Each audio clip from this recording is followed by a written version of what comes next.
आर्यन ने छोटे कबीर को गोद में उठाकर टरबाइन दिखाया था। यह मोटर है, यह जहाज का दिल है। जब यह ठीक तरीके से काम करता है तो एक विशेष ध्वनि निकालता है, घूं, लेकिन अगर इसमें कोई दोष हो तो ध्वनि बदल जाती है। तुम्हें ध्यान से सुनना होगा। छोटा कबीर बड़े गौर से सुन रहा था। पापा, यह इतना विशाल कैसे उड़ता है? इसकी शक्ति इसके मोटर में है बेटा।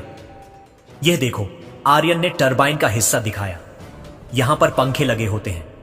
अगर यहां कोई नन्ही सी भी दरार हो जाए या कोई पेंच ढीला हो जाए तो पूरा मोटर फेल हो सकता है। हमें बहुत सतर्क रहना पड़ता है। उस दिन भीड़ में कबीर अपने पिता से अलग हो गया था। तलाश के बावजूद वह नहीं मिला। कैप्टन आर्यन का दिल टूट गया था। वह रोज कबीर को ढूंढते रहे, थाने में शिकायत दर्ज कराई, निजी जासूस रखे, इश्तहारों में तस्वीरें छपवाई, लेकिन कबीर तंग गलियों में भटकते हुए संगीत एक बुजुर्ग रहीम के साथ रहने लगा था। वक्त बीता, कबीर बड़ा हुआ, लेकिन उसे अपना पता तक याद नहीं था।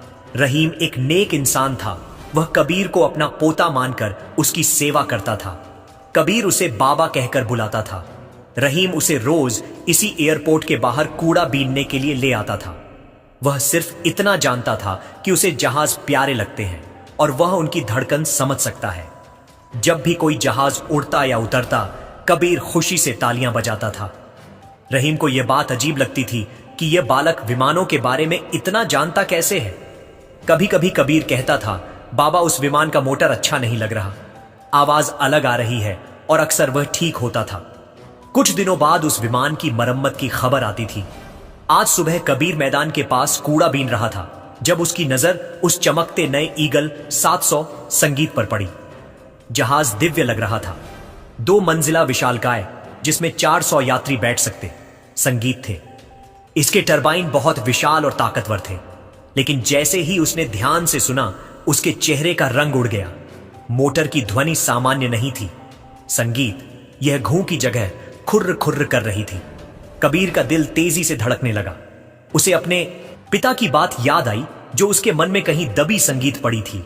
यह ध्वनि प्रलय का संकेत था। उसने देखा कि टरबाइन के पंखे के पास कुछ अजीब कंपन हो रहा था। वह नंगी आंखों से देख सकता था कि मोटर के ऊपर एक छोटी सी खरोंच थी।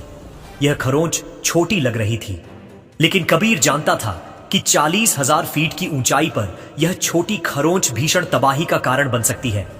कबीर दौड़कर मैदान की बाड़ के पास गया। वहां एक सुरक्षाकर्मी मंगल सिंह खड़ा था। अंकल अंकल, कबीर ने उसका हाथ पकड़ा। वह जहाज में खराबी है, उसे उड़ने मत दो। गार्ड ने कबीर को धक्का देकर